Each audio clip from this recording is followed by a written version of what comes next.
ఎందుకు 7,00,000 కోట్ల అప్పయింది? అంటే వేరే మీరు రాష్ట్రాల్లో వీళ్ళు 7,00,000 కోట్లా?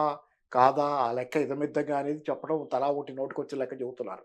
దాన్ని మించి ఏంటంటే దానికంటే కూడా ఏంటంటే వీళ్ళు ఓవరాల్‌గా భారీ ఎత్తున అప్పయిందని చెప్పడానికి ప్రధానంగా ఏంటంటే బడ్జెటేతర అప్పులు, కార్పొరేషన్ అప్పుల్ని కూడా కలిపి రెండిటిని కూడి చాలా అప్పులయినాయి అని చెబుతున్నారు. బడ్జెటేతర అప్పులు తెచ్చుకోవటం, బడ్జెట్‌లో కాకుండా బయట కార్పొరేషన్‌ల పేరు మీద అప్పులు తేవటం అనే ప్రాక్టీస్‌కి గతంలో ఎట్లాంటి వ్యతిరేకత లేదు. కేంద్ర ప్రభుత్వం కూడా ఇలాంటి అప్పులు చేసింది. అట్ట కాకపోతే ఏంటంటే తెలంగాణ, ఆంధ్రప్రదేశ్ రాష్ట్రాలు ఈ బడ్జెటేతర అప్పులు దేశంలో మిగతా వాళ్ళకంటే ఎక్కువ చేసింది. అండ్ మీకు తర్వాత కాలంలో గత కొద్ది సంవత్సరాలుగా ఏంటంటే కేంద్ర ప్రభుత్వం బడ్జెటేతర అప్పులు తగ్గించుకోవాలని రాష్ట్రాలన్నిటికీ తాకీదిచ్చింది. ఆ క్రమంలోనే తను కూడా బడ్జెట్ బయట అప్పులు చేయడం మానేసింది. ఆ క్రమంలో అన్ని రాష్ట్రాలు తగ్గించుకుంటున్నాయి ఇప్పుడు. కాబట్టి దీనికి ముందర దశలో కొంత ఎక్కువ అప్పులైన మాట నిజం.